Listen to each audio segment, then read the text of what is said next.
મેં શ્રીમદ ભગવદ્ ગીતા ત્યાં સુધી નહોતી વાંચી જ્યાં સુધી મને એ જ્ઞાન ન હતું કે આપણે સૌ આત્મા છીએ અને આ જિંદગી આપણી આત્માઓ માટે એક પરીક્ષા છે.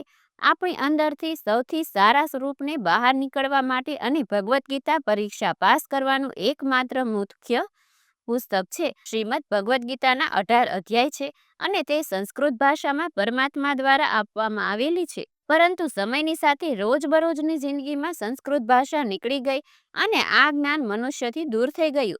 પરંતુ સમય જતાં શ્રીમદ ભગવદ્ ગીતાનું સાધારણ અક્ષરોમાં અનુવાદ કરવામાં આવ્યું અને એ જ કોશિશને આગળ વધારવા હું આજે ગીતાનો સાર લઈને આવી રહી છું. શ્રીમદ ભગવદ્ ગીતાનું સંપૂર્ણ જ્ઞાન પરમાત્માએ ભગવાન શ્રી કૃષ્ણ દ્વારા 5000 વર્ષ પહેલા કુરુક્ષેત્રના મેદાનમાં અર્જુનને આપ્યું હતું. ત્યારે તે સમય હતો જ્યારે ધર્મનું વારંવાર ઉલ્લંઘન થતું. પરમાત્માનો ડર મનુષ્યમાંથી નીકળી ગયો હતો. ભાઈઓ ભાઈઓને મારતા હતા અને એટલું જ નહીં, એક પરિભાષામાં એક પરિણીત મહિલાને અપમાનિત કરવામાં આવી અને એની પહેલા મનુષ્ય જાતિ પૂર્ણ રૂપથી નીકળી કળિયુગમાં પ્રવેશ કરે તેની પહેલા રણની રણભૂમિમાં યુદ્ધના થોડા સમય પહેલા ગીતા ભગવાન શ્રી કૃષ્ણએ મનુષ્યના કલ્યાણ માટે આપી. જેવી રીતે કુરાન પ્રોફિટ મોહમ્મદને અને બાઇબલ ગોસ્ટડ ચીલ્સને આપી. આ કુરાન, બાઇબલ, ગુરુ ગ્રંથ સાહેબ, ભગવદ્ ગીતા આ બધા જ પુસ્તકો પરમાત્મા દ્વારા આપવામાં આવેલા પુસ્તકો છે જે કોઈ એક મનુષ્ય માટે નહીં પરંતુ પૂરી મનુષ્ય જાતિ માટે છે, બધી જ આત્માઓ માટે છે. આ બધા જ પુસ્તકો પરમાત્માની બનાવેલી સૃષ્ટિ માટે, તેમના કાયદાઓ માટે સમજાવે છે જેને મનુષ્યના રૂપમાં હર હાલમાં પાલન કરવું પડશે, તેની રક્ષા કરવી પડશે અને આ જ કાયદા પ્રમાણે એક આત્માને સદી છોડ્યા પછી પારખવામાં આવશે અને આ પરીક્ષા પાસ કર્યા પછી હંમેશા માટે આત્માને જન્મ અને મૃત્યુથી મુક્તિ મળશે. પરમાત્મા ભગવદ્ ગીતામાં કહે છે કે હું જ બધાની શરૂઆત છું, હું બધાની પહેલા પણ હતો અને બધું જ ખતમ થઈ ગયા પછી પણ રહીશ. બધા જ મારામાં છે અને હું બધામાં છું. જે તમે જોઈ શકો છો, સૂંઘી શકો છો, ચાખી શકો છો કે સાંભળી શકો છો, તે બધું જ હું જ છું. આ નદી, પર્વત, પહાડ, સૂરજ, ચંદ્ર, તારાઓ બધું જ મેં બનાવ્યું છે. મેં જ ભગવાનને શૈતાન, રાક્ષસ અને મનુષ્ય બનાવ્યા છે. હું સર્વવ્યાપી છું, હું બધામાં છું, બધામાં હું જ છું. બ્રહ્મા બનીને બધું બનાવું છું અને રુદ્ર બનીને બધું જ નષ્ટ કરી દઉં છું. હું આ પૃથ્વી આવી જ રીતે બનાવતો અને તોડતો રહીશ. કેમ કે આત્માઓને મોકો મળી શકે જન્મ અને મૃત્યુથી એક દિવસ મોક્ષ પામવાનો, હંમેશા માટે પરમાત્મા સાથે રહેવાનું. શ્રીમદ ભગવદ્ ગીતા કહે છે કે સૌથી મોટી મર્યાદાની પરીક્ષા માટે પરમાત્માએ પ્રકૃતિનું નિર્માણ 5 તત્વોથી કર્યું. હવા, અગ્નિ, જળ, વાયુ અને ભૂમિથી કર્યું, જેને આપણે જોઈને, સૂંઘીને કે ચાખીને સમજી શકીએ છીએ. પરંતુ પરમાત્મા આ 5 તત્વના ઇન્દ્રિયોની બહાર છે. તેને આત્મા ઇન્દ્રિયોથી નથી જાણી શકતી. આત્મા આ 5 ઇન્દ્રિયોની સાથે તેવી જ રીતે છે જેવી રીતે લોખંડનો રોબોટ તેને બનાવવા વાળાની કોઈ ખબર નથી. અર્જુનને પણ ભગવાનનું વિરાટ સ્વરૂપ જોવા માટે ભગવાનને દિવ્ય નેત્ર આપ્યા હતા. ભગવદ્ ગીતા સમજાવે છે કે આત્મા અજન્મી છે. તેને કોઈ મારી નથી શકતું, કોઈ ડુબાડી નથી શકતું, કોઈ કાપી નથી શકતું. પરંતુ આત્મા પરમાત્માની સાથે હંમેશા રહેવા માટે આ પરીક્ષા રૂપી જીવનમાં બેસવું જ પડશે. આ પરીક્ષા માટે પરમાત્માથી જુદા થઈને આત્માને કોઈને કોઈ રૂપમાં આ પૃથ્વી પર જન્મ લેવો પડે છે અને 88 કરોડ યોનિ જીવ્યા અને ભોગવ્યા પછી આત્માને મનુષ્યનું શરીર અને દિમાગ મળે છે. આ સૌથી મોટી મર્યાદાની પરીક્ષામાં બેસવા માટે દરેક મનુષ્યની પૂરી પરીક્ષા દરમિયાન અલગ અલગ સારી અને ખરાબ પરિસ્થિતિના ચક્રોમાં પોતાના જ ભાઈ અને બહેનો કે મિત્રો સાથે નાખવામાં આવે છે, જેથી દરેક મનુષ્યને પોતાની અંદર રહેલા તામસિક અને રાજસિક અવગુણોની નીકળી સાત્વિક જીવનમાં પ્રવેશ કરવાનો મોકો મળે છે. આપણા તામસિક ગુણ એ છે જે આપણી અંદર ખરાબ ભાવનાઓ પેદા કરે છે અને પોતાને ઉદાસ અને નુકસાન પહોંચાડે છે. અને આપણા રાજસિક ગુણ એ છે જે આપણને ઈર્ષ્યાળુ અને લોભી બનાવીને બીજાને નુકસાન પહોંચાડે છે. આ પરીક્ષા દરમિયાન આત્માને પોતાની અંદર રહેલા તામસિક અને રાજસિક અવગુણોને ખતમ કરીને સાત્વિક જીવનમાં પ્રવેશ કરવો પડશે. સાત્વિક ગુણ એ છે જે આત્માને પોતાની આજુબાજુમાં રહેલી દરેક વસ્તુઓ સાથે જોડે અને તેને પ્રેમ કરતા શીખવાડે. પરીક્ષા દરમિયાન આત્માઓને જીવનમાં 4 સ્તંભ, ધર્મ, અર્થ, કામ અને મોક્ષની સમજ મેળવીને જ મુક્તિ મળે છે.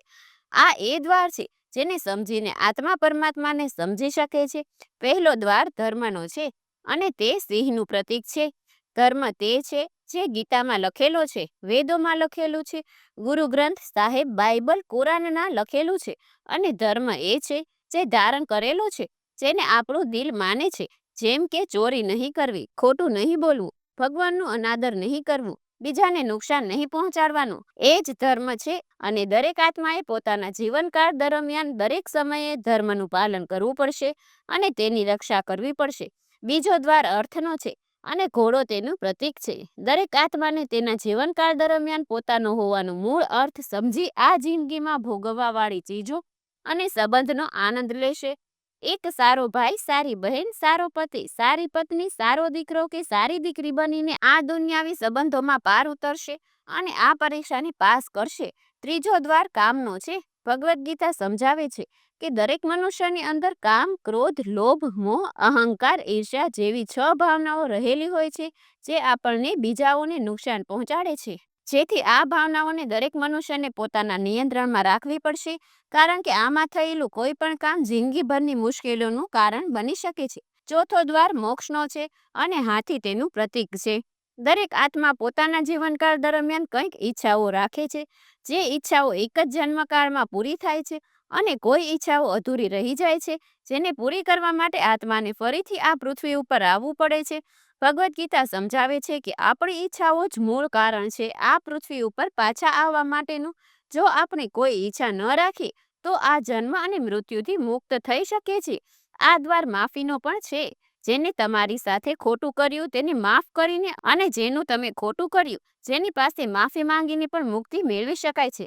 જ્યાં સુધી આત્મા આ 4 સ્તંભ ધર્મ, અર્થ, કામ અને મોક્ષને સમજી નહીં શકે, ત્યાં સુધી આત્માને વારંવાર મનુષ્ય રૂપમાં આવી આ પૃથ્વી ઉપર આવવું પડશે.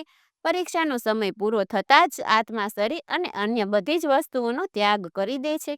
જે પણ આ સંસારમાં રહીને બનાવ્યું હવે બીજા કોઈનું હશે અને આત્મા તેના કર્મનો હિસાબ માટે ચાલી જાય છે. આત્માના ખરાબ અને સારા કર્મનો હિસાબ થાય છે. સારા કર્મો માટે આત્માને થોડા સમય સ્વર્ગ અને ખરાબ કર્મો માટે નર્કમાં ચાલી જાય છે. નર્કમાં આત્માને તેના પાપોની અનુકૂળ સજાઓ મળે છે અને સજા પતી ગયા પછી આત્માને ફરીથી નવું શરીર અને નવું દિમાગ મળે છે. આ મર્યાદાની પરીક્ષામાં ફરીથી બેસવા માટે અને આ બધું જ ફરીથી ધર્મ, અર્થ, કામ અને મોક્ષને સમજવા માટે દરેક આત્માને તેના જન્મના કર્મોથી કોઈક વખત સારી કે કોઈક ખરાબ અવતાર લેવો પડે છે. પરંતુ જ્યાં સુધી આત્મા પરમાત્માના યોગને નહીં સમજી શકે ત્યાં સુધી મુક્તિ નહીં મેળવી શકે. ભગવદ્ ગીતા સમજાવે છે કે મનુષ્ય પોતાના શરીર, દિમાગ અને દિલથી ભગવાનને મેળવી શકે છે. શરીર દ્વારા ભગવાનને મેળવવા તેને કર્મયોગ કહે છે. જે કર્મ પરમાત્માની ઈચ્છાથી થતા હોય છે અને બીજાના કલ્યાણ માટે હોય છે. વાલ્મીકીએ રામાયણ લખીને, શ્રાવણે પોતાના માતા પિતાની સેવા અને 4 ધામની જાત્રા કરાવીને, મધર ટેરેસાએ પોતાના પ્રેમભર્યા માધ્યમથી અને એડમ ક્યુરીએ વૈજ્ઞાનિક ખોજમાં પોતાના જીવનનું બલિદાન આપીને પરમાત્માને મેળવ્યા. ભગવદ્ ગીતા સમજાવે છે કે એક આત્મા દિમાગથી પણ પરમાત્મા સાથે યોગ લગાવી શકે છે, જેને રાજયોગ કહેવાય છે. કેમ કે દિમાગ કે મગજ એ બધી જ ઇન્દ્રિયોનો રાજા છે. એક મનુષ્ય પોતાની આસ્થા, શ્વાસ પ્રણાલી, આસન, અભ્યાસ, સાધના કે તપસ્યાના માધ્યમથી આત્મા પરમાત્માને મેળવી શકે છે. આ યોગને સમજવા માટે આપણી અંદરની એનર્જી એટલે કે ચક્ર અને કુંડલીને સમજવું પડશે. આત્મા દિમાગથી ધ્યાન લગાવીને પરમાત્મા સાથે યોગ લગાવી શકે છે. શંકરાચાર્ય, સ્વામી વિવેકાનંદ અને તેમના જેવા કેટલાય યોગીઓ આ રસ્તે પરમાત્મા સાથે યોગ લગાવી શક્યા. પરમાત્મા ભગવદ્ ગીતામાં કહે છે કે કોઈ આત્માને કર્મ ન સમજાય, ધર્મ ના સમજાય, યોગ ના સમજાય, પરંતુ તે મારી ચરણમાં આવી જાય તો હું તેના બધા જ પાપ માફ કરી દઉં છું. પરમાત્માને આવી દિલની ઉડાણથી બોલાવીને મેળવવાને ભક્તિ યોગ કહેવાય છે. ચૈતન્ય મહાપ્રભુ, મીરાબાઈ અને ભગવાન હનુમાન આ યોગનું સૌથી મોટું ઉદાહરણ છે. પરંતુ આત્મા પોતાના હોવાનું મૂળ કારણ ભૂલીને ધર્મનો ઉલ્લંઘન કરશે કે પછી પાપના રસ્તે નીકળી જાય તો તેને ઠીક કરવા પરમાત્મા પોતે આ પૃથ્વી ઉપર જન્મ ધારણ કરે છે. તો આવો આ શ્રીમદ ભગવદ્ ગીતાને સમજીને જિંદગીનો અસલી મતલબ સમજીએ. મિત્રો, આ વિડીયો વધારેમાં વધારે લોકોને શેર કરો જેથી તેમને પણ સમજાય શ્રીમદ ભગવદ્ ગીતાનો સંપૂર્ણ સાર. આ જ વિડીયો જોવા માટે આજે જ અમારી ચેનલ મસ્ટ જ્ઞોને સબસ્ક્રાઇબ કરો. ધન્યવાદ.